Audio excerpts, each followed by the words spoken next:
Yosua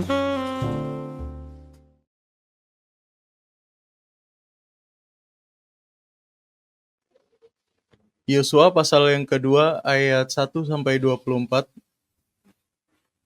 Yosua bin Nun dengan diam-diam melepas dari Sitim 2 orang pengintai, katanya, "Pergilah, amat-amatilah negeri itu dan kota Yeriko."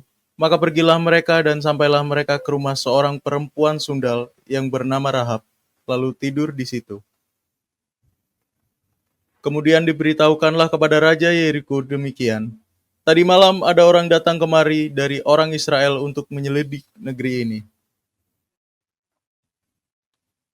Maka Raja Yeriko menyuruh orang kepada Rahab, mengatakan, "Bawalah keluar orang-orang yang datang kepadamu itu, yang telah masuk ke dalam rumahmu, sebab mereka datang untuk menyelidik seluruh negeri ini." Tetapi perempuan itu telah membawa dan menyembunyikan kedua orang itu. Berkatalah ia, "Memang orang-orang itu telah datang kepadaku, tetapi aku tidak tahu dari mana mereka." Dan ketika pintu gerbang hendak ditutup menjelang malam, maka keluarlah orang-orang itu. Aku tidak tahu kemana orang-orang itu pergi. Segeralah kejar mereka, tentulah kamu dapat menyusul mereka. Tetapi perempuan itu telah menyuruh keduanya naik ke sotoh rumah dan menyembunyikan mereka di bawah timbunan batang rami yang ditebarkan di atas sotoh itu. Maka pergilah orang-orang itu mengejar mereka ke arah sungai Yordan, ke tempat-tempat penyeberangan, dan ditutuplah pintu gerbang. Segera sesudah pengejar-pengejar itu keluar. Tetapi sebelum kedua orang itu tidur, naiklah perempuan itu mendapatkan mereka di atas sotoh, dan berkata kepada orang-orang itu, "Aku tahu bahwa Tuhan telah memberikan negeri ini kepada kamu dan bahwa kengerian terhadap kamu telah menghinggapi kami, dan segala penduduk negeri ini gemetar menghadapi kamu. Sebab kami mendengar bahwa Tuhan telah mengeringkan air laut Teberau di depan kamu, ketika kamu berjalan keluar dari Mesir. Dan apa yang kamu lakukan kepada kedua raja orang Amori yang di seberang sungai Yordan itu, yakni kepada Sihon dan Og, yang telah kamu tumpas." Ketika kami mendengar itu, tawarlah hati kami dan jatuhlah semangat setiap orang menghadapi kamu. Sebab Tuhan, Allahmu, ialah Allah di langit di atas dan di bumi di bawah. Maka sekarang bersumpahlah kiranya demi Tuhan, bahwa karena aku telah berlaku ramah terhadapmu, kamu juga akan berlaku ramah terhadap kaum keluargaku, dan berikanlah kepadaku suatu tanda yang dapat dipercaya, bahwa kamu akan membiarkan hidup ayah dan hidup ibuku, saudara-saudaraku yang laki-laki dan yang perempuan, dan semua orang-orang mereka, dan bahwa kamu akan menyelamatkan nyawa kami dari maut." Lalu jawab kedua orang itu kepadanya, "Nyawa kamilah jaminan bagi kamu, asal jangan kau kabarkan perkara kami ini. Apabila Tuhan nanti memberikan negeri ini kepada kami, maka kami akan menunjukkan terima kasih dan setia kami kepadamu." Kemudian perempuan itu menurunkan mereka dengan tali melalui jendela, sebab rumahnya itu letaknya pada tembok kota, jadi pada tembok itulah ia diam. Berkatalah ia kepada mereka, "Pergilah ke pegunungan, supaya pengejar-pengejar itu jangan menemui kamu, dan bersembunyilah di sana 3 hari lamanya, sampai pengejar-pengejar itu pulang, kemudian bolehlah kamu melanjutkan perjalananmu." Kedua orang itu berkata kepadanya, "Kami akan bebas dari sumpah kami ini kepadamu, yang telah kau suruh kami ikrarkan. Sesungguhnya apabila kami memasuki negeri ini, haruslah tali dari benang kirmizi ini kau ikatkan pada jendela tempat engkau menurunkan kami. Dan ayahmu serta ibumu, saudara-saudaramu serta seluruh kaum keluargamu kau kumpulkan di rumahmu. Setiap orang yang keluar nanti dari pintu rumahmu harus sendiri menanggung akibatnya. Kalau darahnya tertumpah dan kami tidak bersalah, tetapi siapapun juga yang ada di dalam rumahmu, jika ada orang yang menciderainya, kamilah yang akan menanggung akibat pertumpahan darahnya." Tetapi jika engkau mengabarkan perkara kami ini, maka bebaslah kami dari sumpah kepadamu itu, yang telah kau suruh kami ikrarkan.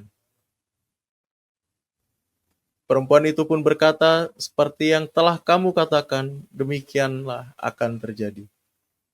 Sesudah itu dilepaskannyalah orang-orang itu pergi, maka berangkatlah mereka. Kemudian perempuan itu mengikatkan tali kirmizi itu pada jendela. Mereka pun pergilah dan tiba di pegunungan. Mereka tinggal di sana 3 hari lamanya, sampai pengejar-pengejar itu pulang. Pengejar-pengejar itu telah mencari di mana-mana sepanjang jalan tanpa menemukan mereka. Maka pulanglah kedua orang itu, mereka turun dari pegunungan, lalu menyeberang dan sampai kepada Yosua bin Nun. Kemudian mereka ceritakan segala pengalaman mereka. Kata mereka kepada Yosua, Tuhan telah menyerahkan seluruh negeri ini ke dalam tangan kita, bahkan seluruh penduduk negeri itu gemetar menghadapi kita.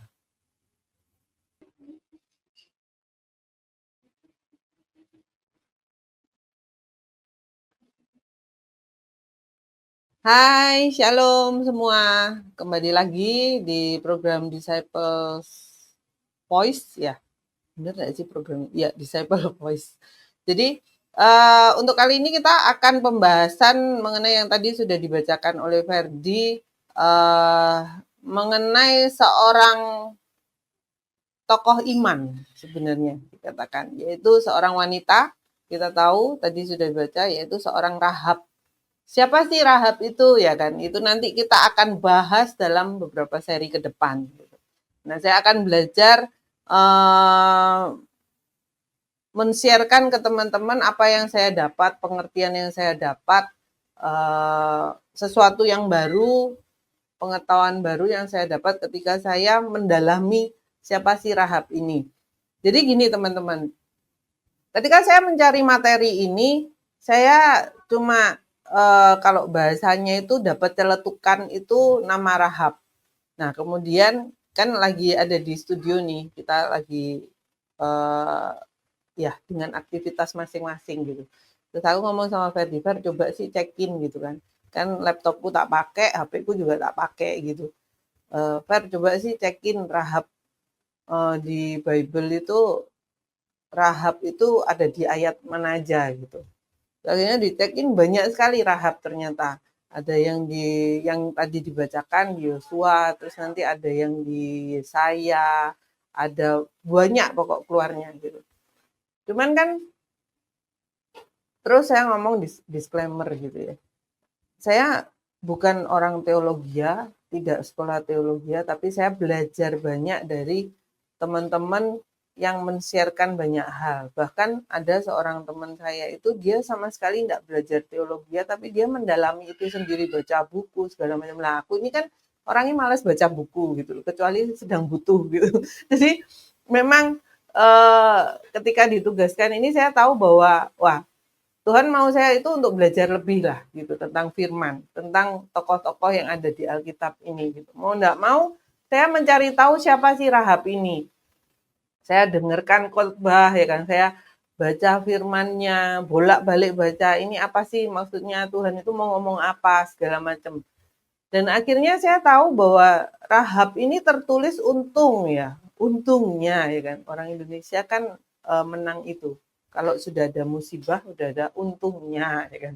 Untungnya gitu kan. Jadi ketika mencari lebih dalam tentang ini, ternyata Rahab yang tertulis di saya lihat itu ada di Yesaya, ada di Ayub, ada di Mazmur. Itu Rahab yang berbeda dengan yang tertulis di yang tadi dibacakan oleh Ferdi, yang ada di Yosua. Jadi kalau teman-teman mau mencari, mendalami sesuatu, yuk kita itu sama-sama nyari itu. Sekarang itu gampang sekali mau nyari apapun gitu. Untuk bahan khotbah itu sangat mudah gitu. Tapi kan bahan khotbah yang kita sharingkan ini sudah kita hidupi belum? Nah, itu yang menjadi tanda tanya gitu. Bahkan ketika saya menyiapkan khotbah-khotbah, sharing-sharing ini itu kadang itu menghantam saya pribadi. Sudah belum kamu itu kayak gitu? Sudah belum sih kamu melakukan itu? Oh, ternyata yang saya lakukan itu sesuai ya gitu loh dengan yang tertulis di firman. Jadi yuk teman-teman jangan pernah dibatasi oleh yang namanya titel. Jangan pernah dibatasi dengan yang namanya, wah aku tuh harus sekolah Alkitab dulu baru bisa untuk berbagi firman. Wah aku ini siapa ya? Jangan. Yuk kita sama-sama belajar. Saya di sini pun masih belajar untuk mengutarakan pengertian yang saya dapat ketika saya membacakan firman ini. Gitu. Jadi kita buka sama-sama di Yosua 2 ayat 1. Yosua 2 ayat 1. Kita lihat. Yosua bin Nun dengan diam-diam melepas dari Sitim 2 orang pengintai. Namanya kalau orang mengintai itu otomatis diam-diam ya, jadi tidak rame-rame. Dari sekian banyak orang yang ada di sekitar Yosua, dia mengutus 2 orang untuk mengintai secara diam-diam. Katanya, pergilah amat-amatilah negeri itu dan kota Yeriko. Maka pergilah mereka dan sampailah mereka ke rumah seorang perempuan sundal yang bernama Rahab, lalu tidur di situ. Jadi teman-teman, di ayat ini, kenapa saya ngomong kita membahas tentang Rahab? Apa yang kita perlu tahu tentang seorang Rahab? Nah, kenapa saya dikasih nama Rahab ini gitu? Kenapa dia sangat penting? Bahkan saking pentingnya itu, dia itu bisa dibilang itu disejajarkan dengan yang namanya Abraham. Disejajarkan dengan tokoh iman yang lainnya. Kita kalau lihat Rahab, selain di kitab Yesaya, Ayub, dan Mazmur, kita akan lihat bahwa Rahab ini tertulis di kitab Yakobus, juga di kitab di kitab Ibrani. Nah, kita tahu kalau kita ngomong Ibrani, yang teringat dari kita itu, oh iya, tentang iman-iman itu tercatat di Ibrani gitu. Kita buka dulu di Ibrani 11 ayat 31. Ibrani 11 ayat 31. Karena iman maka Rahab perempuan sundal itu tidak turut binasa bersama-sama dengan orang-orang durhaka, karena ia telah menyambut pengintai-pengintai itu dengan baik. Next, di ayat selanjutnya Yakobus. Nah, ini sesi ini kita akan banyak membahas di Yakobus dulu sebelum kita berlanjut mengupas di Yosua. Yakobus 2 ayat 22 sampai 26. Kamu lihat bahwa iman bekerja sama dengan perbuatan-perbuatan, dan oleh perbuatan-perbuatan itu iman menjadi sempurna. Next. Dengan jalan demikian genaplah nas yang mengatakan, lalu percayalah Abraham kepada Allah, maka Allah memperhitungkan hal itu kepadanya sebagai kebenaran. Karena itu Abraham disebut sahabat Allah. Jadi kamu lihat bahwa manusia dibenarkan karena perbuatan-perbuatannya, dan bukan hanya karena iman. Dan bukankah demikian juga Rahab pelacur itu? Dibenarkan karena perbuatan-perbuatannya. Ketika ia menyembunyikan orang-orang yang disuruh itu di dalam rumahnya, lalu menolong mereka lolos melalui jalan yang lain. Sebab seperti tubuh tanpa roh adalah mati, demikian jugalah iman tanpa perbuatan-perbuatan adalah mati. Teman-teman, ketika membaca ayat ini, saya tiba-tiba diingatkan juga oleh seorang wanita yang pendarahan. Ya, yang sudah pendarahan lama itu. Kalau dia tidak bergerak, kalau dia hanya di tengah kerumunan orang itu, dia hanya mendengarkan Tuhan, ya kan? Dia mendengarkan berita bahwa Tuhan itu dapat menyembuhkan, Tuhan itu baik, Tuhan itu penuh kasih, ya kan? Dan dia hanya diam, dia hanya beriman, ya Tuhan amin, aku percaya. Tanpa dia itu menuju ke Tuhan untuk menjangkau jubah Tuhan. Menjamah jubah. Dia kan beriman bahwa hanya menjamah jubah saja, aku akan sembuh.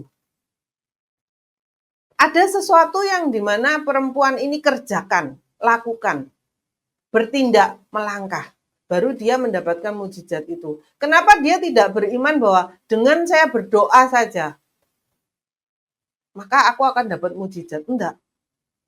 Tetapi Tuhan meresponi hati seorang wanita yang sudah pendarahan ini, asal aku jamah puncak jubahnya ya bahasanya, pucuk aneh jubah aja aku akan sembuh. Dan itu yang diterima. Jadi iman itu butuh tindakan. Seperti yang tadi kita baca di Yakobus 2. Kenapa saya tadi awal mengatakan, kenapa sesosok perempuan Rahab ini bisa dikatakan disejajarkan dengan yang namanya iman Abraham. Di Ibrani dia pun tercatat. Berarti perempuan ini penting dong. Berarti ada sesuatu yang lebih sampai dia itu disebutkan di Alkitab yang harus kita pelajari. Sama seperti ketika seorang janda memberikan dari kekurangannya. Kenapa dia sampai dicatat? Karena ada sesuatu yang lebih yang sampai akhirnya dia itu tercatat di Alkitab. Ya, yang saya mau katakan di sini, kalau tadi di ayat pertama kita baca di Yosua bahwa dia itu pengintai ini pergi ke tempat perempuan sundal dikatakan. Teman-teman, kalau kita baca banyak hal, mendengarkan banyak hal tentang Rahab, akan banyak sekali yang kita, aku kok baru ngerti ya gitu loh. Kalau kita mau ngupas, wah dia sundal apa bukan, wah itu nanti penjabarannya panjang lagi, nanti deh next ya kan. Kita bahas tentang ini dulu. Seorang Rahab disetarakan dengan Abraham. Kenapa bisa sampai titik seperti itu? Karena yang mau Tuhan katakan, firman katakan di sini bahwa yang aku lihat itu perbuatanmu, bukan sekedar imanmu, bukan sekedar ucapanmu.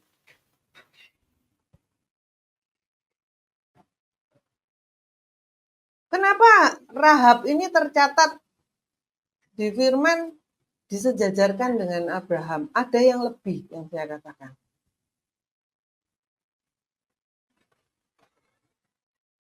Banyak hal yang dia kerjakan mungkin tidak banyak, nanti kita lihat apa yang dia kerjakan.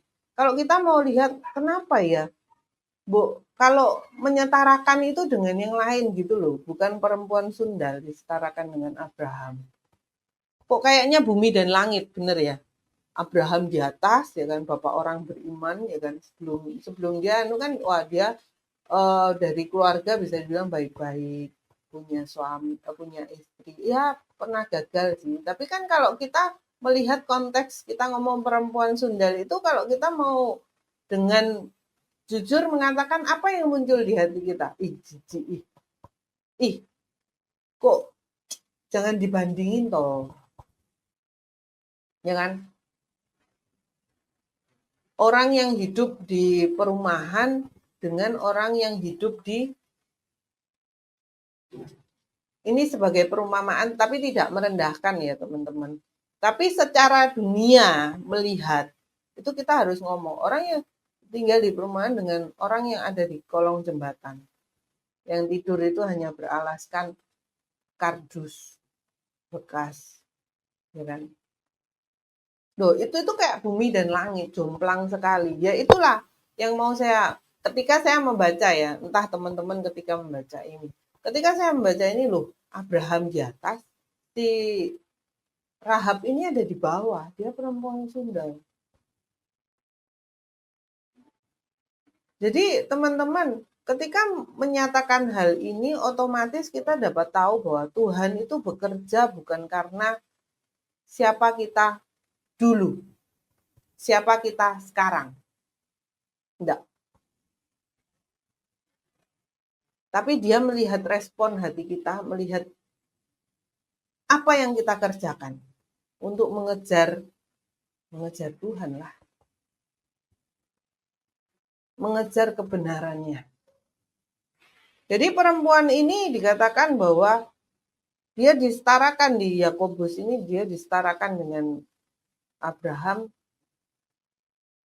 Itu dapat menepis semua pemikiran bahwa kamu itu tidak pantas ke gereja.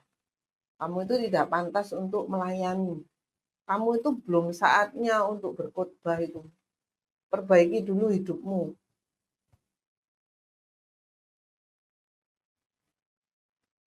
Sedangkan perempuan pendarahan, pelacur, banyak sekali contoh di firman dikatakan kalau kamu merasa kamu tidak berdosa, kamu paling benar, ya lempari perempuan itu dengan batu. Tidak ada yang melemparkan. Karena jahatnya dunia, dia bisa menutupi segala sesuatu jahatnya sosmed. Ya kan? sosial media. Dia bisa menutupi kehidupan orang yang memamerkan segala sesuatu itu di sosmed. Yang dipamerkan kan yang baik-baik, teman-teman, nggak mungkin yang jelek. Tapi kita nggak tahu ada kropos apa yang di dalam situ. Kita bisa melihat seorang itu luar biasa dipakai Tuhan. Kita bisa melihat bahwa perekonomian seorang itu dibawa naik setelah dia mengalami pemulihan, bertemu Tuhan, segala macam.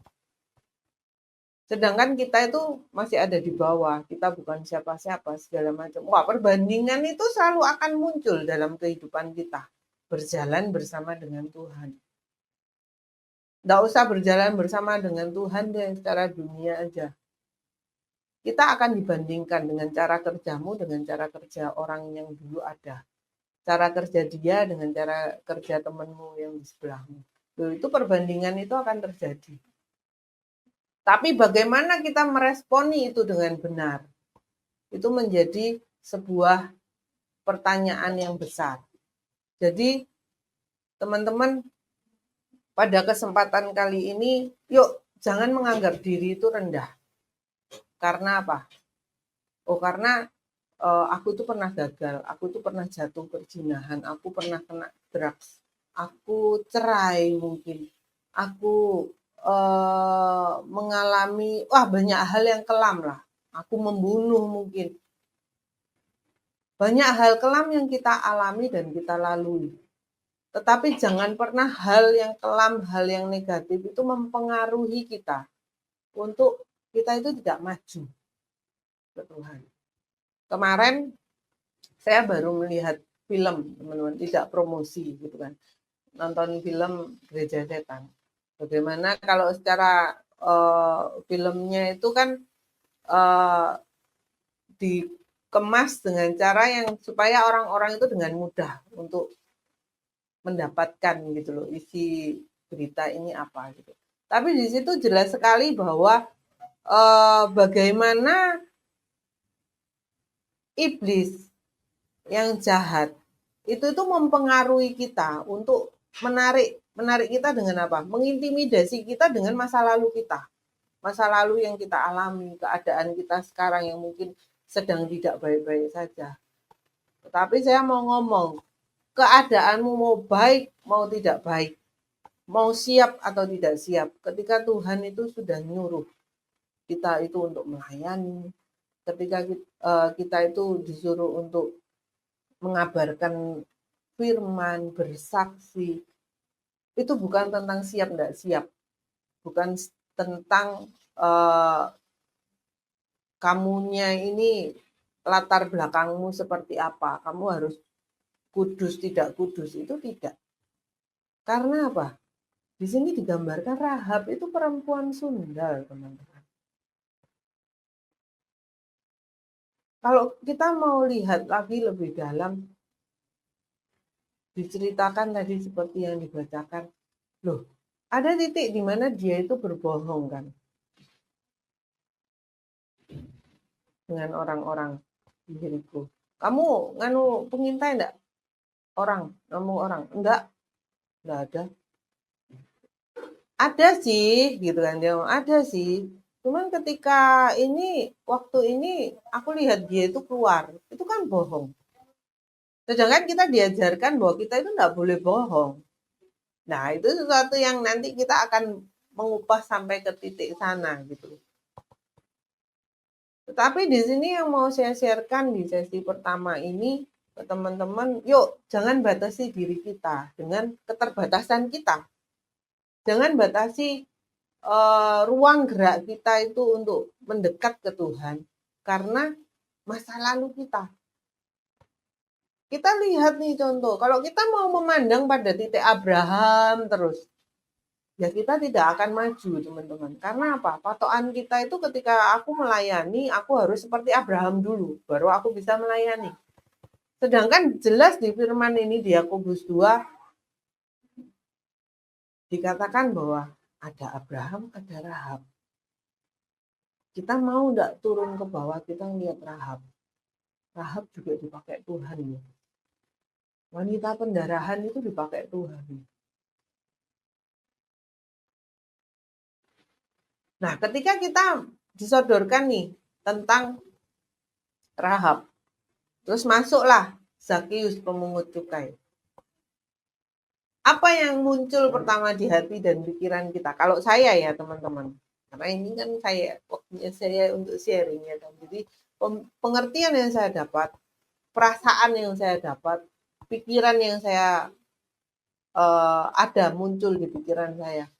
Nggak bisa lah Rahab disandingkan dengan Zakius. Zakius kan kaya, Zakius kan wah ternama, wah terkenal gini.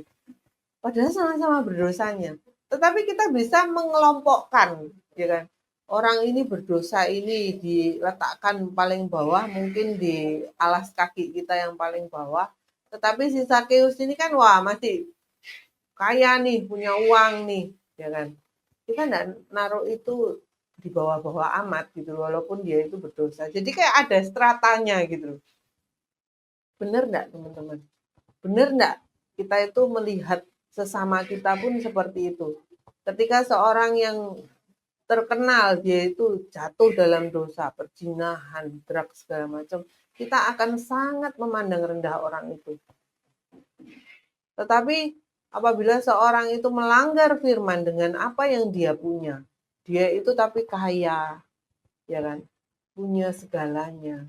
Wah, kita masih bisa menyambut mereka dengan baik. Mungkin tidak di gereja ini, mungkin tidak di gereja saudara, kejadian ini. Di gereja yang di luar-luar sana loh. Oh, anggap contoh, gereja di tempat saya pernah berjemaat aja deh gitu. Karena apa? Sesuatu yang saya bagikan berarti sesuatu yang pernah saya alami dong teman-teman. Ketika saya ditolak, ketika saya tidak dianggap, bahkan ada kata-kata ketika kamu menjadi keset saya aja tidak pantas. Apakah itu berlaku ketika seseorang yang punya uang, punya duit, dia melakukan kesalahan? Apakah penerimaan antara orang yang tidak punya apa-apa melakukan kesalahan dengan orang yang punya apa-apa melakukan kesalahan? Apa ada perbedaan? Kalau saya katakan ada perbedaannya. Karena saya pernah mengalami di titik itu. Jadi teman-teman jangan pernah terkontaminasi dengan pemikiran kita sendiri. Saya nggak ngomong penghakiman orang lain terhadap kita, tapi pemikiran kita sendiri deh. Terkadang kita itu yang sombong, menganggap diri rendah. Menganggap diri rendah itu, minder itu sebuah kesombongan loh teman-teman. Karena apa? Kita merasa bahwa kita itu tahu diri kita itu lebih dibandingkan Tuhan. Sedangkan Tuhan ngomong, ya di sesi sebelumnya yang tayang, kita ini istimewa, kita ini luar biasa. Tetapi kita itu selalu menganggap kita itu biasa-biasa aja. Kita itu tidak punya peran penting dalam sebuah pergerakan mungkin pelayanan. Aku itu hanya disuruh-suruh, bagian yang disuruh-suruh. Aku itu hanya bagian yang ngurus jadwalnya pembicara. Aku ini hanya bagian untuk ngurusi sound system.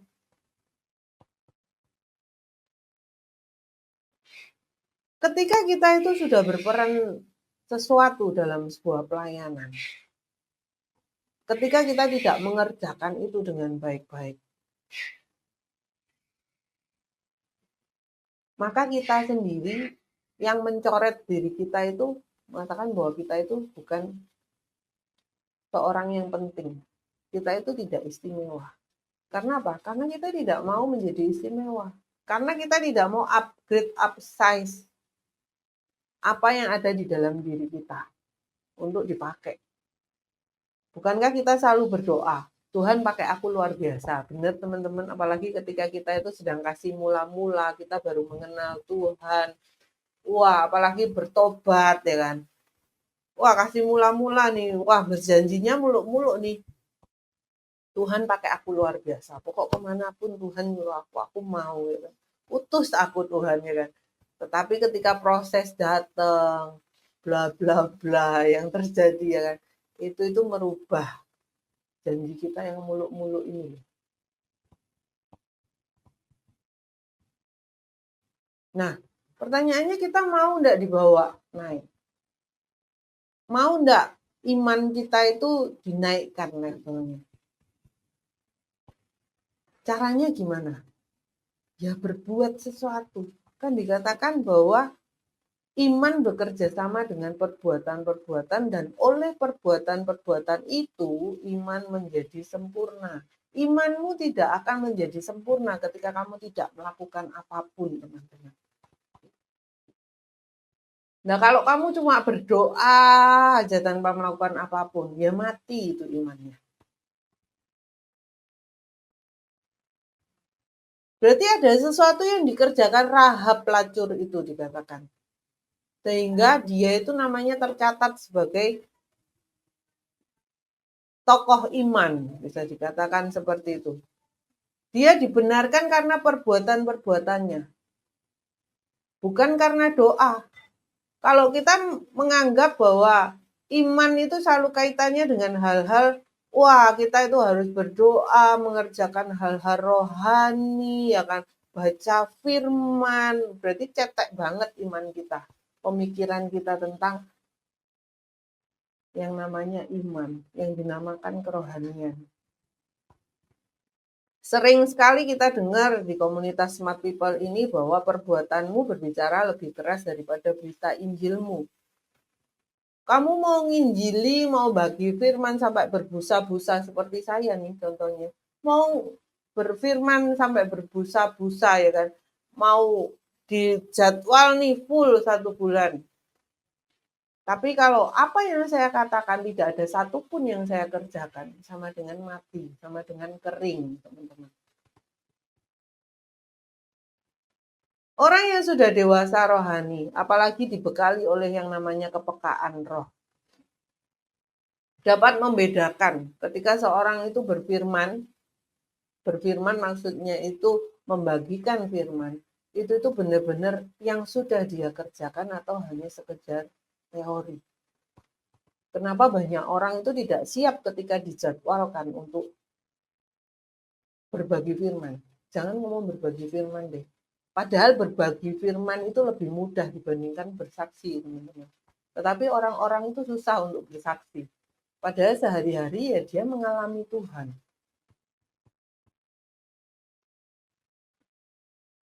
Iya benar teman-teman. Bersaksi itu lebih susah dibandingkan berbagi firman. Kalau kamu mau berbagi firman ya berbagi aja. Kalau sekedar berbagi nih, tanpa kamu menghidupi itu, ya bagi aja firman.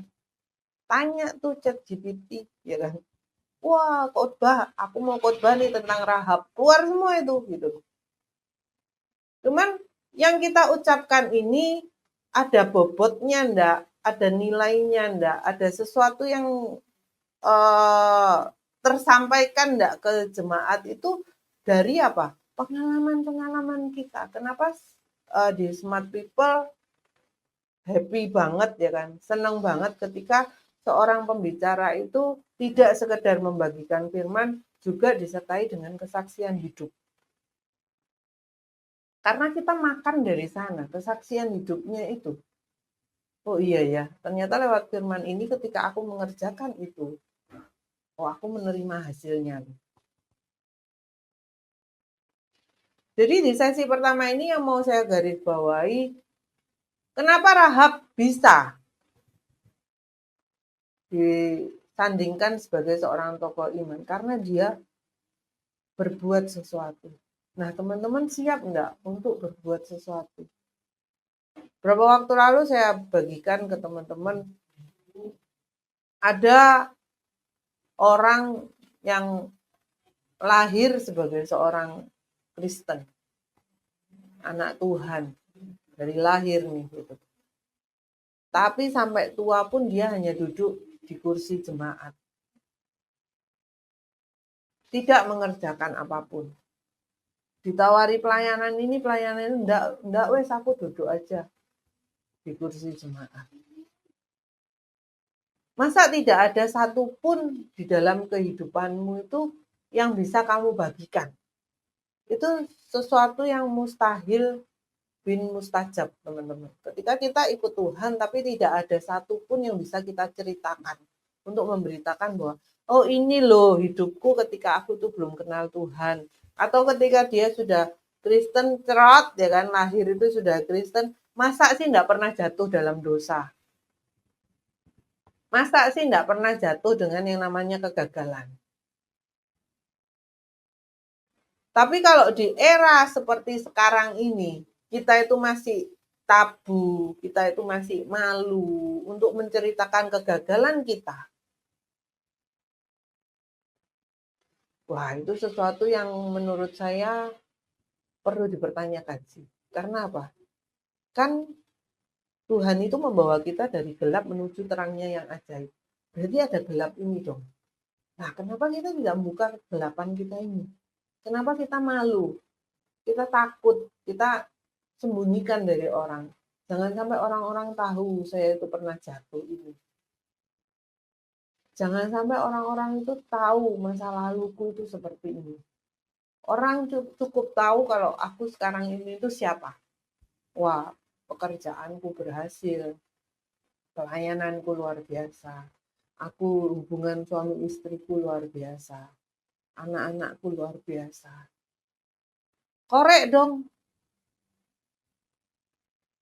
Korek dong yang gelap-gelap itu. Dibagikan dong. Karena apa? Justru dari sana orang itu dapat melihat. Lewat kesaksian kan dikatakan oleh darah anak domba, oleh kesaksian kita, gitu loh. Kenapa diperlukan bersaksi? Kenapa diperlukan dibuka itu? Pernah berapa yang lalu lah, sudah lama. Kita itu disuruh bongkar kuburan, teman-teman. Apa sih bongkar kuburan? Bongkar nih sama suami istri nih. Kita itu suruh bongkar masa lalu. Enggak semua pasangan suami istri itu sudah terbuka 100%, teman-teman. Bahkan ada yang masih menutupi masa lalunya.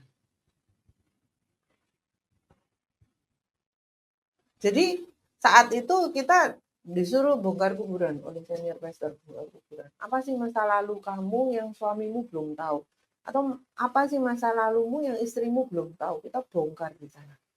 Dan akhirnya terjadi pemulihan. Nah, kenapa itu diperlukan? Kalau Rahab sudah tercatat, sudah jelas dia itu seorang peladung. Dan Tuhan pun dengan jelas mengatakan dia diangkat. Di Rahab ini. Nah, bagaimana dengan kita? Ketika kita main sembunyi nih.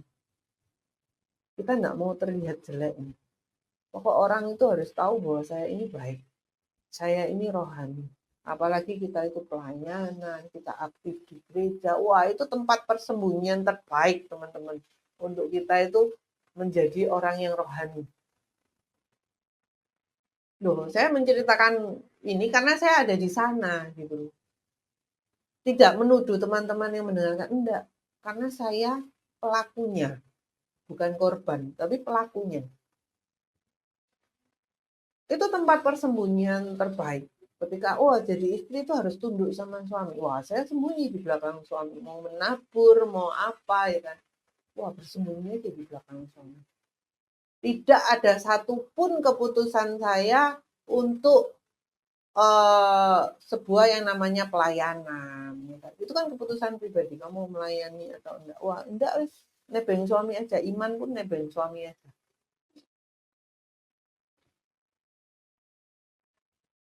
Jadi kalau kita mau tetap bersembunyi, kalau kita tidak mau membuka ruang itu, yang saya katakan seberapa luas kamu membuka ruang itu untuk Tuhan bekerja atas dirimu, atas hidupmu, ya sebesar itu Tuhan itu akan mengisi ruang itu. Tapi kalau kamu cuma bawa cangkir dengan orang yang bawa galon, dengan orang yang bawa ember yang besar, itu tuh beda hasilnya. Jadi kalau orang lain bisa dipakai luar biasa, karena dia menyediakan ruang yang luar biasa untuk Tuhan itu bekerja melalui hidupnya. Nah, bagaimana dengan teman-teman saat ini yang mendengarkan? Sudahkah kita itu membuka ruang hati kita, ruang kehidupan kita untuk Tuhan itu bekerja atas kehidupan kita? Atau kita mau dimatikan dengan yang namanya kegagalan kita, kelemahan kita di masa lalu, kesalahan yang pernah kita kerjakan, aku ini tidak layak, aku ini tidak bisa ngomong, ya kan? Musa kan seperti itu, petah lidah.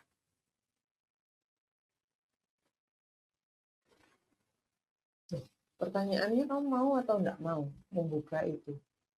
Ketika saya menyodorkan, yuk kesaksian yuk, enggak siap gitu. Sedangkan dalam hati ini rasanya kesaksian itu bisa muncul setiap saat, setiap waktu ketika kita mau men-sharekan. Ada kalau bahasanya, kalau saya mau ngomong itu bahasa sekolah minggu lah ya. Bahasa kanak-kanak yang mudah dimengerti. Ketika kamu men-sharekan sesuatu, berani maju ke depan untuk bersaksi, maka Tuhan pun akan mengisi kesaksian-kesaksian yang baru dalam kehidupanmu. Ketika kamu tidak mau mengeluarkan itu, harusnya kamu sudah berubah pikir. Ada ya di ayatnya.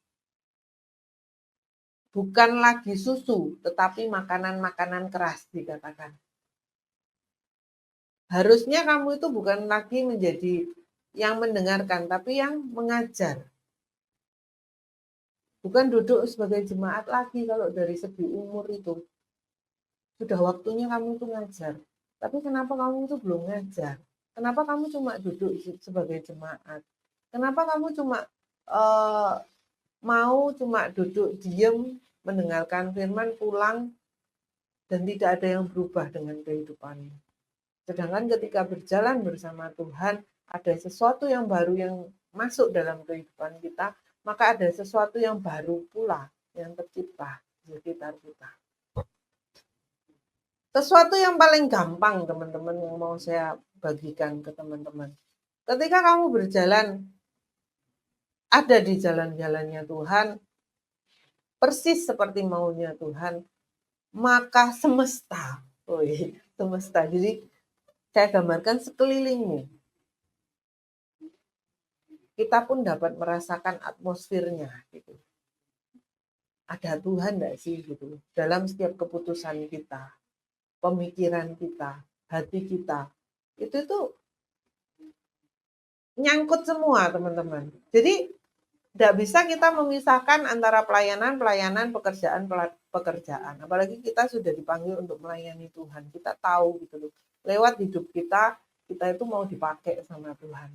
Jadi tidak bisa dipisahkan itu. Pelayanan, pekerjaan, anak-anak, orang tua, orang di sekeliling kita yang paling kecil, sampai orang di luar sana, customer. Kalau kita itu ada di kerjaan sekuler ya. Itu jalannya itu lurus. Jadi ketika kita beres nih sama Tuhan nih, maka semua itu akan beres. Bukan berarti beres, wah tidak ada tantangan, wah orderan semua, wah semua baik-baik saja. Enggak, teman-teman. Sekalipun tidak baik-baik saja, kita tahu, wah kita bisa kok mengambil itu. Karena apa? Ada Tuhan. Karena sudah dibisiki sama Tuhan. Oh, enggak, nanti ada ini, tapi nanti ada jalannya kayak gini. Jadi main, otak kita itu main. Jadi kalau ada kendala di sini, oh aku harus kayak gini. Kalau bahasanya dulu bersama teman-teman pelayanan, ketika kamu melakukan sesuatu, ada pintu A nih, kita harus menyiapkan pintu B, backdoor bahasanya. Jadi ketika gagal di A ini, oh kita sudah tahu, aku akan keluar dengan ini, dan ini semua akan baik-baik saja. Jadi semua itu terkait. Ketika anak sakit, mengganggu dong fokus kita untuk bekerja. Apalagi teman-teman yang mungkin mendidik anaknya sendiri, membesarkan anaknya sendiri tanpa pasangan. Itu akan mengganggu fokus kita segala macam. Nah, sekarang sebagai bahan perenungan teman-teman. Dalam seluruh aspek kehidupan kita, ada berapa aspek sih yang saat ini tuh terganggu? Atau lewat perenungan ini tuh kita dapat melihat bahwa, loh ternyata hidupku ini tuh dipagari luar biasa ya sama Tuhan. Sampai saya itu ada di titik sekarang. Ayo mulai kita itu memetakan itu gitu loh. Pekerjaan, oh pekerjaan, nah adalah naik turun, oh yang orang ngomong bahwa wah keadaan sekarang tidak baik-baik saja, semua sepi. Ya kita jujur kita ngomong masalah itu oke, gitu. Tidak ada masalah dengan itu. Kita lihat lagi aspek yang lain. Pelayanan ya kita pelayanan. Mau diberkati, mau tidak berkati, kita tetap pelayanan. Tetap ngasih bagiannya Tuhan.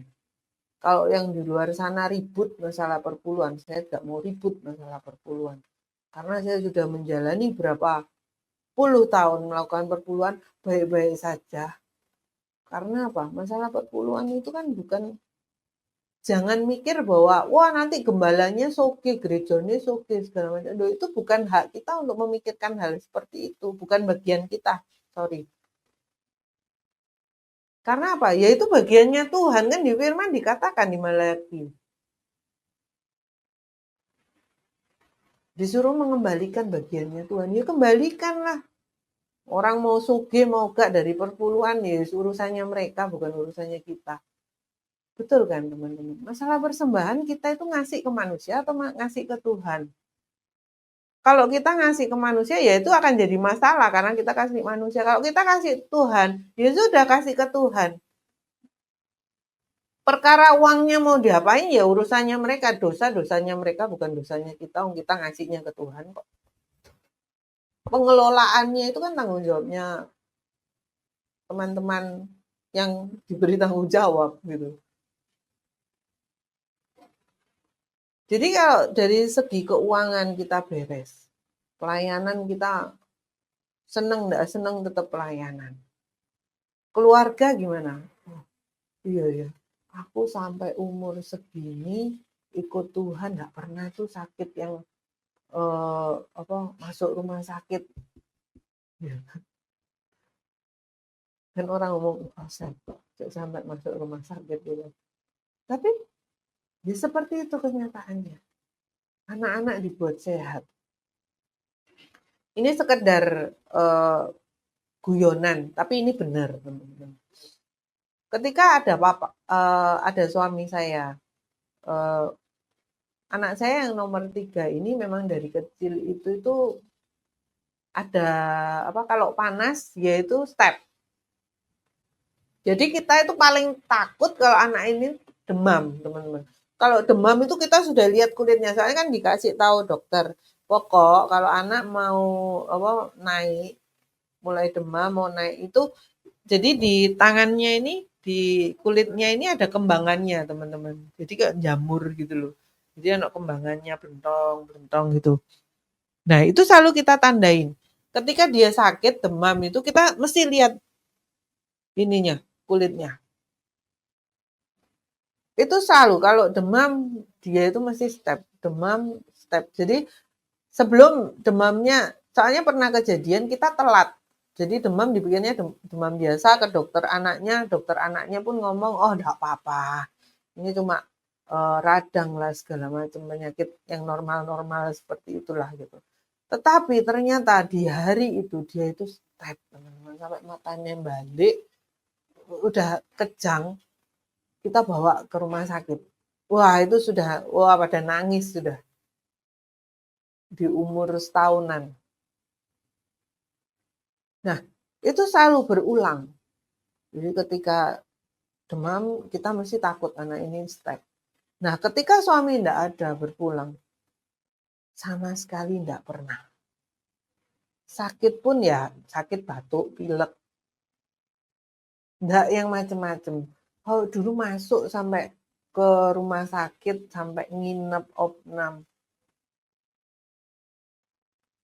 Jadi hal-hal seperti itu kalau kita tidak mau melihat sebagai sebuah kebaikan Tuhan, Ya apalagi yang mau kita omong.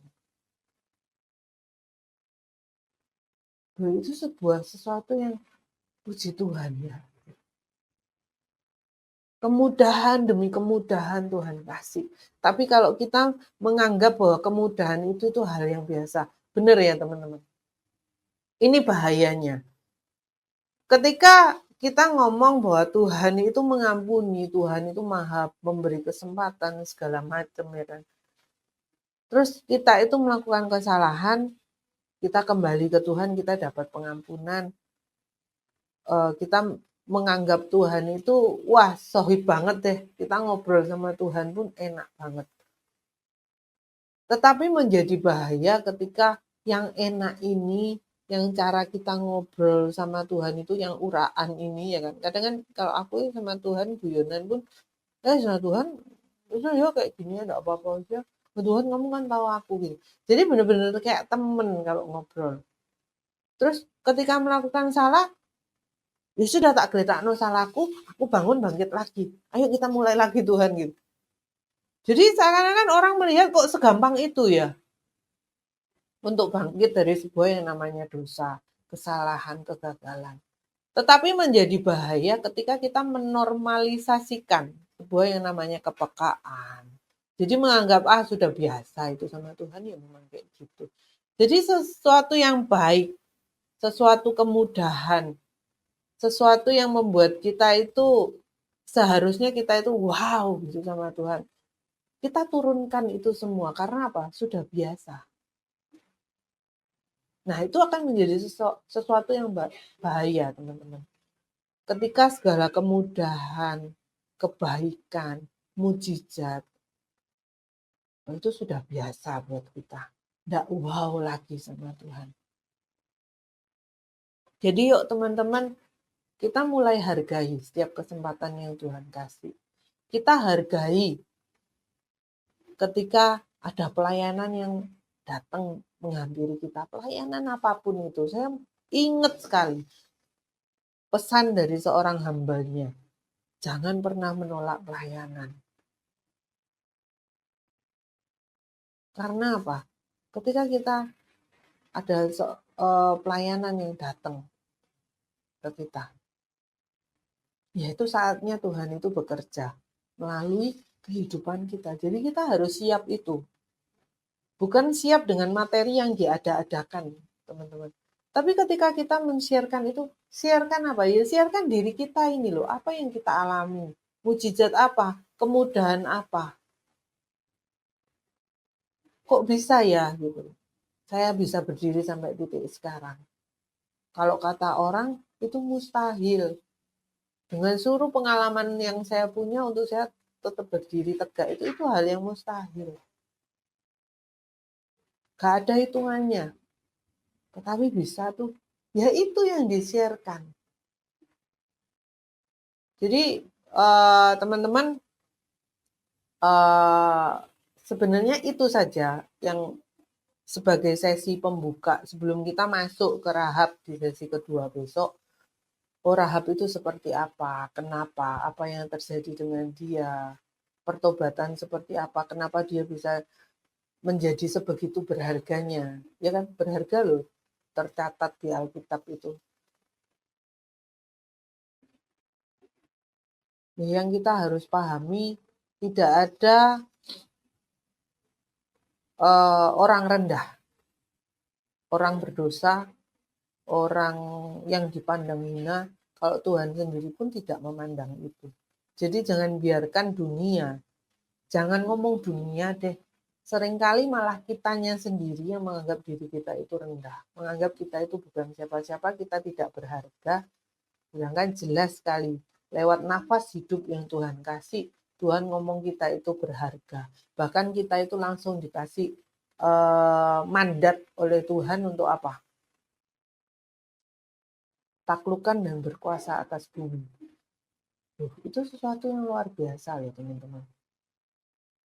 Nggak sembarangan orang loh. Tapi terkadang kita itu menjadi orang yang sembarangan. Menganggap diri kita sendiri itu, kita itu bukan siapa-siapa. Nggak kayak gitu teman-teman. Jadi kita itu berharga, mau segelap apapun masa lalu kita, ketika Tuhan mau. Dan kita meresponi keinginan Tuhan itu, maka kita pun akan dibawa naik sama Tuhan.